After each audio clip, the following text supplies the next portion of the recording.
Hello বন্ধুরা, আজকে আমি তোমাদের সঙ্গে শেয়ার করছি একটা হেলদি স্ন্যাক্স।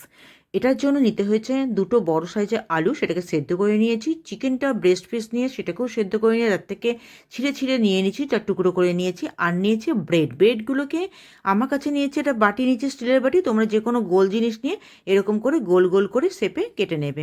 কিছু ভেজিটেবলস নিয়েছি, তার জন্য নিয়েছি গাজর কুচিগুলো একদম মিহি করে কুচি করে নিতে হবে। গাজর, ক্যাপসিকাম, পেঁয়াজ কুচি, লঙ্কা কুচি। বড়দের জন্য হলে লঙ্কা নেবে, না হলে বাচ্চাদের জন্য হলে ব্ল্যাক পেপার, ঠিক আছে, গুঁড়ো করে নেবে। নেওয়ার পরে তাতে নিয়েছি লঙ্কা গুঁড়ো সামান্য, লঙ্কা গুঁড়ো বাচ্চাদের জন্য স্কিপ করতে পারো, টমেটো সস আর জিরে গুঁড়ো নিয়েছি, আমচুর পাউডার নিয়েছি সামান্য, আর ধনেপাতা কুচি, পেঁয়াজ কুচি।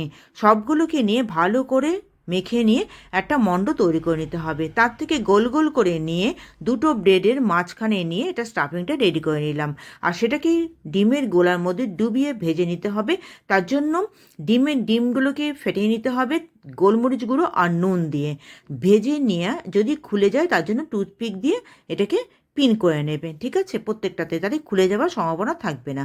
নিয়ে ডিমের গোলার মধ্যে ডুবিয়ে নিয়ে ভেজে নিয়ে টমেটো সসের সঙ্গে শেয়ার করো। ব্যাস, রেডি করো। ভালো লাগলে শেয়ার, কমেন্ট, লাইক করে 5 জনের সঙ্গে ছড়িয়ে দাও, তাহলে সবার সুবিধা হবে এটা করতে। চলো, tata, have a nice day.